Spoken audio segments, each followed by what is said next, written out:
Barkanku da zuwa Hausa Blog TV.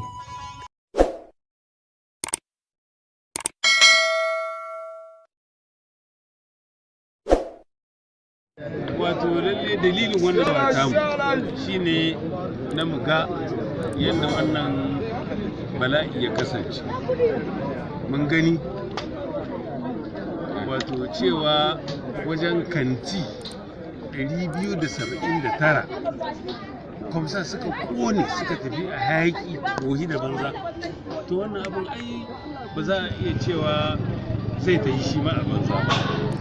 Wannan abu ne wanda ya kamata kowanne daga cikinmu, daga su manya-manyan mahukunta, hukumomi da na ƙasa kuma da na ita wannan babban cibiya ta Nijar gaba ɗaya, wato babban birnin Yamai, masu kula da ita, da kuma mu kanmu mu duka mazamna garin, da kuma su wanda abin ya shafa, wato masu kantuna a nan gurin, masu kaya, kuma wanda suka kawo kayansu, waɗansu domin gyara, waɗansu domin a saida musu, waɗansu sun saya ba su ɗauka ba suka tafi da shi. Duk wannan abin ya faru, duk ya shafi kowa. To lallai ya kamata mu wa kanmu wato ayoyin tambaya manya-manya na waɗansu matakai ya kamata a ɗauka domin irin wannan abubuwa kada su koma faruwa. Gaban wannan ba shi ne na farko ba. An ga sau ɗaya, an ga sau biyu kutankucin irin wannan.